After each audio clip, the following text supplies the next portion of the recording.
মানে দেখো জীবনে যদি প্রথম চাকরিতে আমি ঢুকতে যাই, আমার খুব বেশি ফ্যাসিনেশন থাকলে আমি কিন্তু লুজার হব।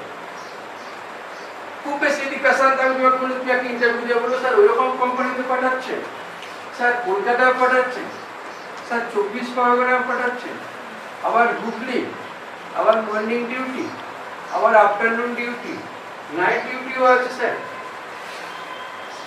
লাইফটা কিন্তু মর্নিং, আফটারনুন আর নাইট নিয়ে চলে।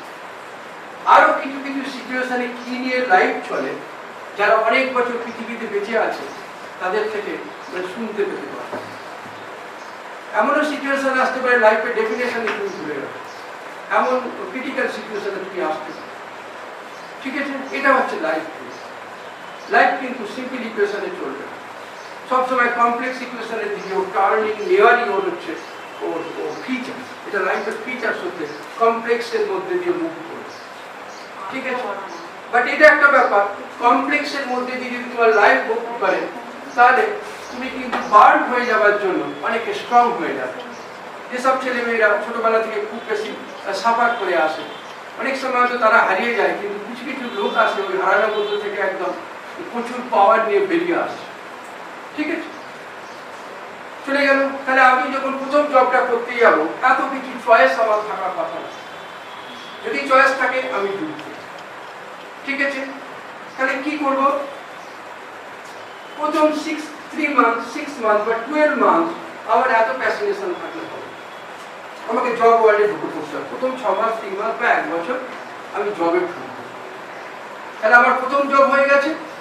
নাও you are experience, now you are in a position to bargain with the company, okay, at the interview time, that I have this much of experience in this field and I expect this much of money, or you can consider my experience and you are ঠিক আছে, 3-6 মাস 1 বছর পর আমি কোম্পানিকে বলতে পারি আমার এতটা এক্সপিরিয়েন্স আছে, আমি এক্সপেক্ট করছি, বলবো না, ভাষাটাও এইরকম, you can consider my experience and you can offer my salary according to your company law.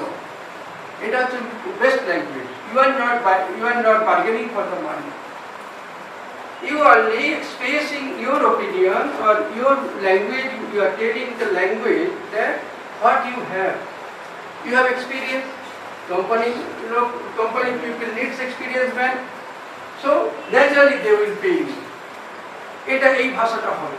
Sir আমি 10,000 চাইছি, যদি 10,000 যদি চাও তাহলে তুমি তো নিজেই তোমার ভ্যালুটাকে আইদার লো ভ্যালু, হাই ভ্যালু অথবা মিডিয়াম ভ্যালুতে সেট করে দিচ্ছ।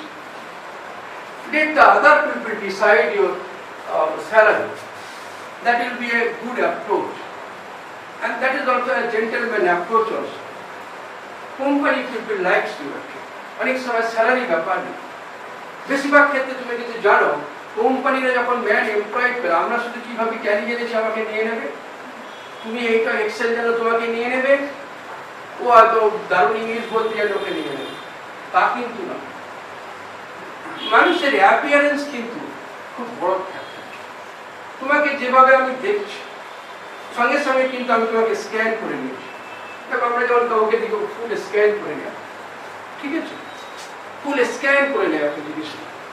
তোমার ইন্টারভিউতে মধ্যে কথা বলার তোমার যে প্যাটার্ন তখনই দেখে নিয়েছে তুমি লোকটা কতখানি নলেজেবল আছে, কতখানি কি আছে, তোমার ভাষাটা কিরকম। বেশিরভাগ ক্ষেত্রে তোমার ভাষাকে কিন্তু চয়েস করবে, তার সঙ্গে অ্যাপিয়ারেন্স, কথা বলার তোমার যে স্টাইল ওটাকে কিন্তু চয়েস করবে। কোয়ালিফিকেশনটা বা এক্সপিরিয়েন্স কিন্তু সবসময় ফ্যাক্টর না। তার মানে তোমাকে দেখেই চয়েস করবে, কিন্তু তারপর তোমার কোয়ালিটিকে তার সঙ্গে যোগ করবে, করে তোমাকে একটা পাই দরকার করবে। ক্লিয়ার? এতখানি ক্লিয়ার? তার মানে